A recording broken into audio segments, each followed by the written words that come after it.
సిద్దిపేట జిల్లా హుస్నాబాద్ ఐఓసీ కార్యాలయంలో ఎల్నివో ప్రభావంపై మంత్రి పొన్నం ప్రభాకర్ సమీక్ష సమావేశం నిర్వహించారు. సిద్దిపేట, కరీంనగర్, హనుమకొండ జిల్లాల కలెక్టర్లు, అధికారులు ఈ సమావేశంలో పాల్గొన్నారు. ఎల్నివో ప్రభావంతో రాష్ట్రంలో వర్షాభావ పరిస్థితులు ఏర్పడుతున్నాయని మంత్రి తెలిపారు. గ్రామీణ ప్రాంతాల్లో అధికారులు క్షేత్రస్థాయిలో ప్రజలకు అందుబాటులో ఉండాలని ఆదేశించారు. భవిష్యత్తులో తాగునీటి సమస్యలు తలెత్తే అవకాశం ఉందని ముందస్తు చర్యలు తీసుకోవాలని సూచించారు.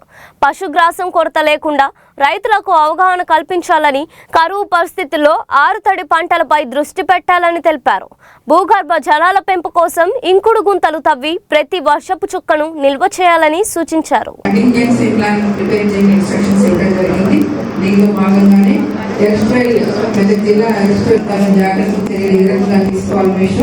ఆల్రెడీ మనకి జిల్లాలో రివ్యూ జరగడం జరిగింది.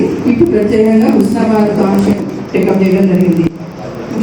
రాష్ట్రంలో అన్ని తిరుగుతా ఉన్నది. ఇక్కడ గ్రామీణ ప్రాంతాల్లో మిగతా సెగ్మెంట్స్ కంటే ఎక్కువగా కలెక్టర్స్, క్షేత్రస్థాయి అధికారులు కొంత ప్రోయాక్టివ్గా ఉండాలనేటువంటి నా విజ్ఞప్తి మేరకు ఇక్కడ ఇచ్చేటటువంటి ముగ్గురు కలెక్టర్లు కూడా ధన్యవాదాలు తెలియజేస్తూ మిగతా అధికారులందరూ కూడా నేను ఫస్ట్ నుంచి కోరుతా ఉన్నాను. ప్రభుత్వం పాలసీ తీసుకొని ప్రభుత్వం ఒక అంశానికి సంబంధించి స్పష్టత ఇచ్చినప్పుడు దాన్ని అమలు చేసేటువంటి బాధ్యత అంతా కూడా క్షేత్రస్థాయి అధికారులు ఇక్కడ ఈ నియోజకవర్గంలో స్వేచ్ఛగా ఎటువంటి ఒత్తిడి లేకుండా వివిధ ప్రభుత్వ కార్యక్రమాలను గ్రౌండింగ్ చేసడానికి వరకు మీకు పూర్తిగా ఒక అవకాశం ఉన్నటువంటి పరిస్థితి. నేను ఎవరిని కూడా అధికారులను వాళ్ళ బాధ్యతను విస్మరిస్తే తప్ప ఎక్కడ కూడా నేను దొక్కే చేసుకొని చూస్తా ఉన్నాను. కాబట్టి ఈరోజు ముఖ్యంగా ఇప్పుడున్నటువంటి పరిస్థితుల్లో మనకు ముఖ్యంగా త్రాగునీటికి సంబంధించినటువంటి ప్రధాన సమస్య. ఎందుకంటే ఈ మీటింగ్ అనేటువంటిది భవిష్యత్తు మళ్ళీ చూద్దాక, అంటే మనకి ఇప్పుడు వర్షాలు వస్తే సంతోషం, చెరువులు నిండితే సంతోషం, మనకు ఉన్నటువంటి వాటర్ బాడీస్ అన్ని వాటర్ గ్రౌండ్ వాటర్ పెరిగితే బాగుంటుంది. కానీ ఒకవేళ కరువు మీద చాలా తీవ్రత ఉంటే భవిష్యత్తులో తాగునీటి కూడా ఇబ్బంది ఏర్పడుతుంది. కాబట్టి అది ఏర్పడకుండా ఉండడానికి సంబంధించిన చర్యలు, సాగునీరు, అదేవిధంగా వీటితో పాటుగా పశు సంపదకు సంబంధించి కూడా మన బాధ్యత.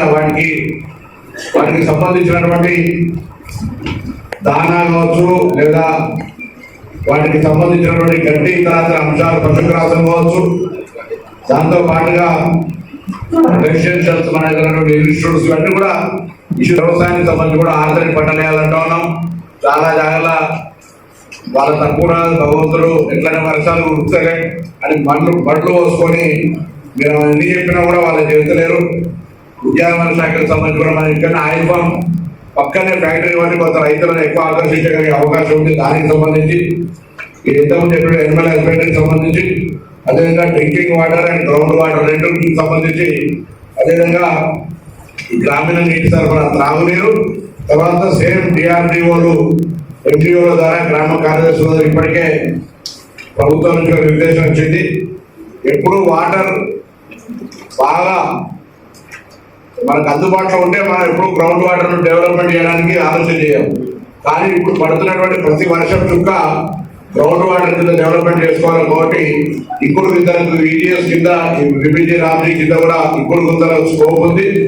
దానికి నేను జిల్లా కలెక్టర్ అందరికీ వదలను కొంత టార్గెట్ ఫిక్స్ చేసి ప్రజాప్రతినిధులను, గ్రామ లోకల్ బాడీ వాళ్ళను ఇన్వాల్వ్ చేసి ముందు మనం ప్రభుత్వ సంస్థల్లో దాన్ని మ్యాండేట్ చేసుకుంటే మిగతా వాళ్ళంతా కూడా మనం చూపెట్టడానికి అవకాశం ఉంటుంది. మండలంలో ఉన్న ఆఫీసులు కొన్ని విషయాలను ఉన్నాయి, అక్కడ కంపల్సరీ ఇటువంటి అధికారం మనం చేసుకోగలిగితే భవిష్యత్తులో ఎక్కడ ఇబ్బంది రాదనేటువంటిది నా ఆలోచన. వాటి ఆ దిశలో మరి ఉండాలని కోరుకుంటూ